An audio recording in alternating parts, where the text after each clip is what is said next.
Hello everyone.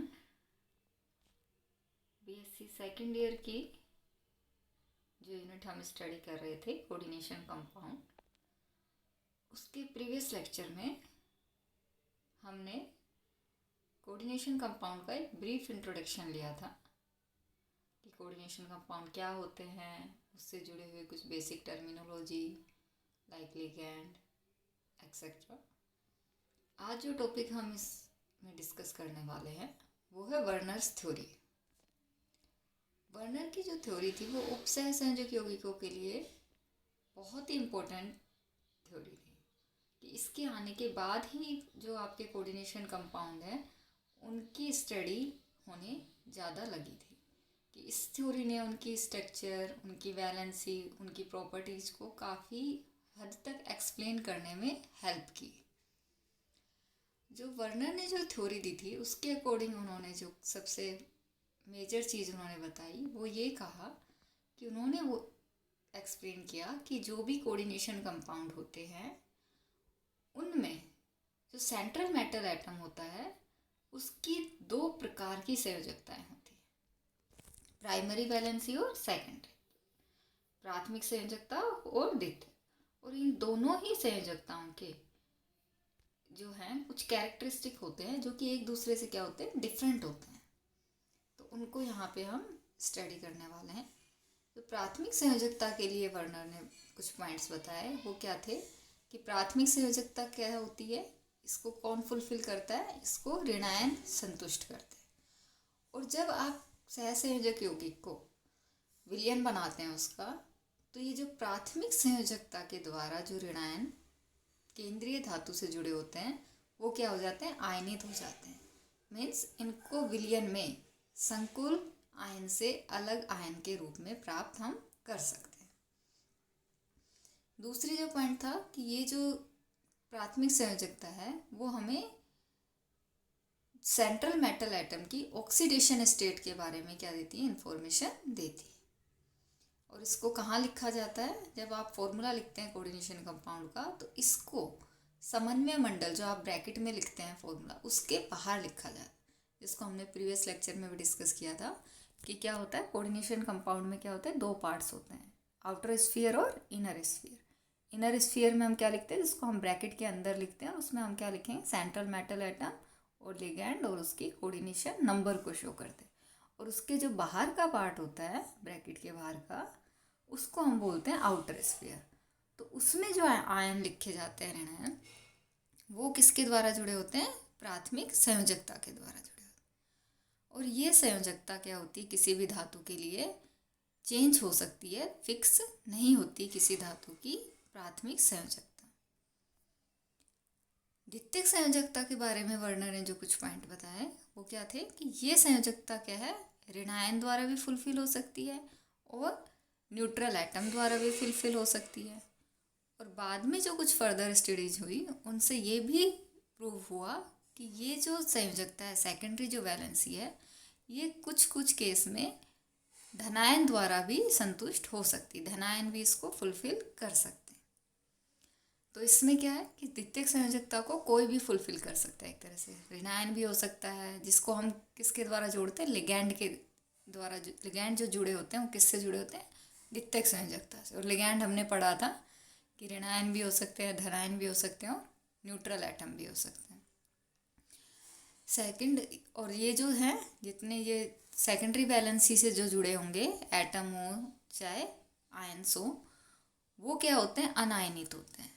Means जब आप संकुल को विलयन बनाएंगे संकुल यौगिक का, तो ये इसके अंदर जो ये आयन है, मीन्स जो समन्वय मंडल के अंदर आयन लिखे जाते हैं जो सेकेंडरी वैलेंसी से जुड़े हैं सेंट्रल मेटल एटम से, वो आयन की फॉर्म में सेपरेट नहीं होते हैं, वो संकुल आयन के रूप में केवल एक ही सिंगल आयन के रूप में रहेंगे, अलग वो अलग से आयनों में डिवाइड नहीं होते।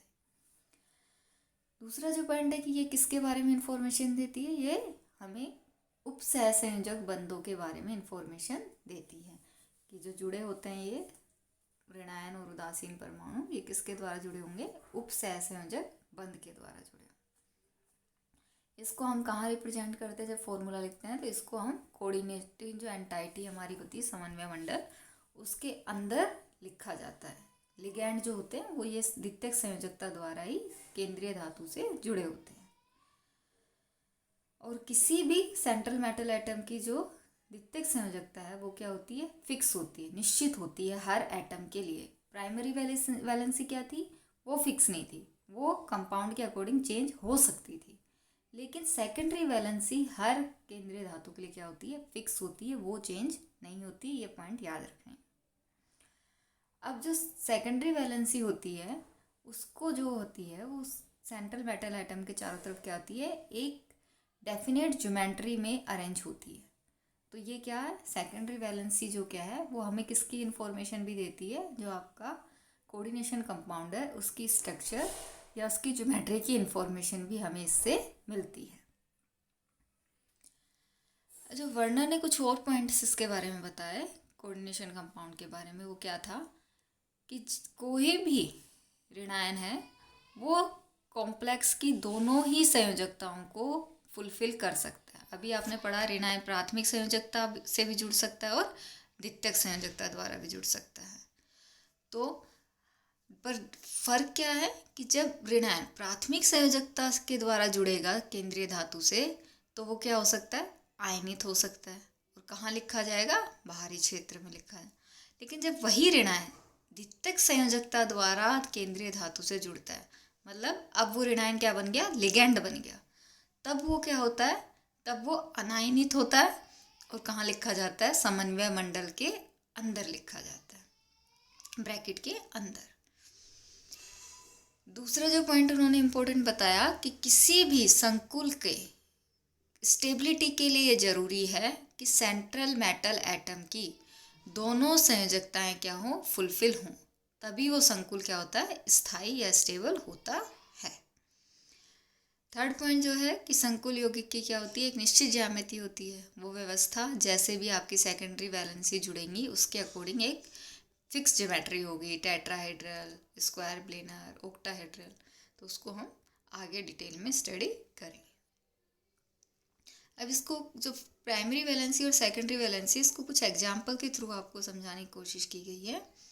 यहाँ पे आपको दो तरह की लाइन दिख रही होंगी, कुछ डॉटेड लाइन और कुछ सॉलिड लाइन्स।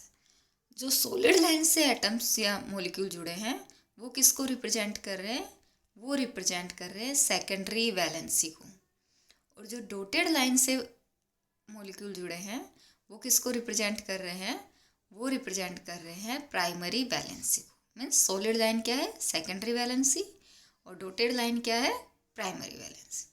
तो आप फर्स्ट एग्जांपल में यहाँ पे आपको दिख रहा होगा कि यहाँ पे क्या है, फॉर्मूला क्या है कंपाउंड का, उसमें आप देखिए कि अंदर जो आप दिख रहे हैं समन्वय मंडल के अंदर, उसमें क्या क्या है, केंद्रीय धातु जो कि कौन है, कोबाल्ट, और साथ में क्या लिखे गए हैं, लिगैंड लिखे गए हैं, जो कि फर्स्ट कंपाउंड में सारे के सारे क्या हैं, आपके अमीन हैं, आपको दिख रहे होंगे। लिगैंड कौन सा, अमीन है। और उसके बाहर क्या लिखा है, जो कंपाउंड के बाहर, वो किसको बताता है, प्राइमरी वैलेंसी को बताता है। और उसके द्वारा कौन जुड़े हैं, 3 क्लोराइड आयन जुड़े। तो अब इसकी स्ट्रक्चर में आप देखिए, जितने भी आपके क्या हैं अमीन है वो किससे जुड़े हैं, सॉलिड लाइन से। मीन्स ये किसको बता रहे हैं, ये बता रहे हैं कि ये किसके द्वारा जुड़े हैं, सेंट्रल मेटल एटम से, सेकेंडरी वैलेंसी से। लेकिन जितने भी क्लोराइड हैं वो किससे जुड़े हैं, डॉटेड लाइन से। मीन्स ये किसको बता रहे हैं, प्राइमरी वैलेंसी को, क्योंकि ये समन्वय मंडल के बाहर लिखे गए हैं। तो ये तो आयन की फॉर्म में अलग हो सकते हैं, बट अमीन्स आयन की फॉर्म में अलग नहीं हो सकते। अब सेकंड एग्जांपल की बात की, इस फॉर्मूले में क्या चेंज है कि इसकी कोबाल्ट की सेकेंडरी वैलेंसी हमने क्या पढ़ी थी अभी, फिक्स होती है, और वो कितनी है कोबाल्ट के लिए, 6 है। तो उसको तो आपको फिलफिल पहले करना ही पड़ेगा। तो यहाँ पे सेकंड फॉर्मूले में आप देखिए कि अमीन के पास क्या आ गया आपका, अमीन की संख्या 1, अमोनिया लिगैंड आपने कम कर दिया, सॉरी अमीन नहीं, अमोनिया लिगैंड आपने कम कर दिया। तो उसको फिलफिल करने के लिए क्या हुआ, एक क्लोराइड आयन जो था, जो कि बाहर था, वो क्या बन गया, लिगैंड बन गया, और उसको हमने कहाँ लिख दिया, समन्वय मंडल के अंदर। अब यहाँ पे आपको दिख रहा होगा कि एक जो क्लोरीन है ये किसके द्वारा जुड़ा है, सॉलिड लाइंस के द्वारा जुड़ा है, ठीक है। तो अब ये क्या है, ये अब आयनित नहीं हो सकता, ये क्या बन गया, लिगैंड बन गया। और अब ये प्राइमरी वैलेंसी से नहीं जुड़ा बल्कि किससे जुड़ा है, सेकेंडरी वैलेंसी से जुड़ा है।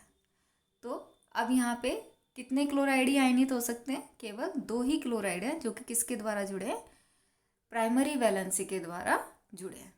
तो इस तरह इन स्ट्रक्चर से आप समझ सकते हैं कि सेकेंडरी वैलेंसी क्या होती है और प्राइमरी वैलेंसी क्या होती है। कुछ और एग्जाम्पल कोबाल्ट के इसी के आपको दिखाने यहाँ पे शो हो रहे होंगे कि अब क्या हुआ इस वाले एग्जाम्पल में, क्या हुआ कि कितने वो हो गए आपके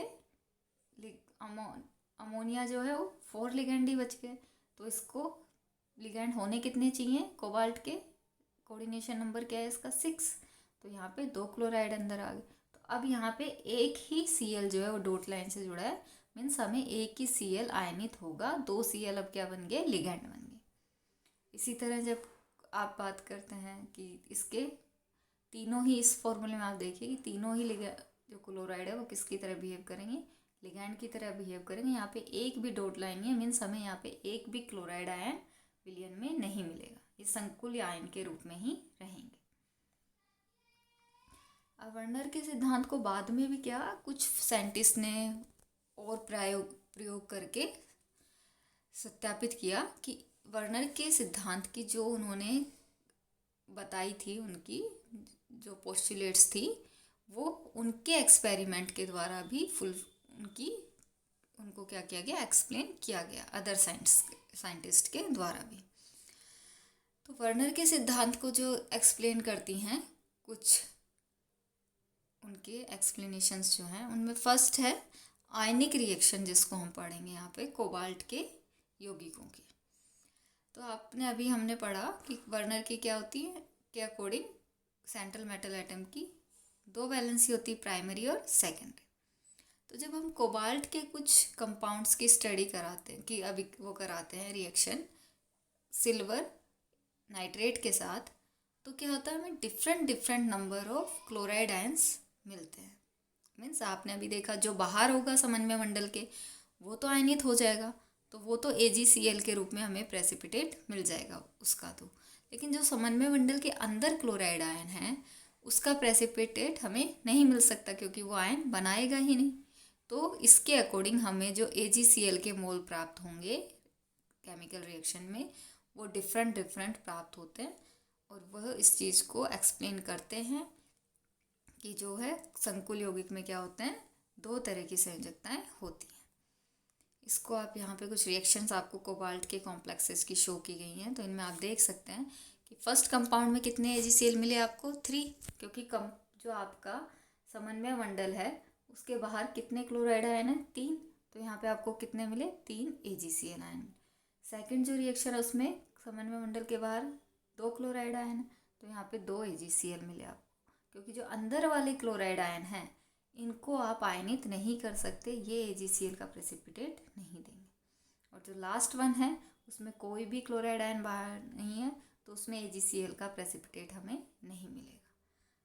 तो इन रिएक्शन से हम इस चीज़ को समझ सकते हैं कि कैसे वर्नर के अकॉर्डिंग 2 संयोजकताएं होती हैं, और उन दोनों संयोजकताओं में से केवल प्राइमरी संयोजकता ही आयंस के रूप में सेपरेट हो सकती है।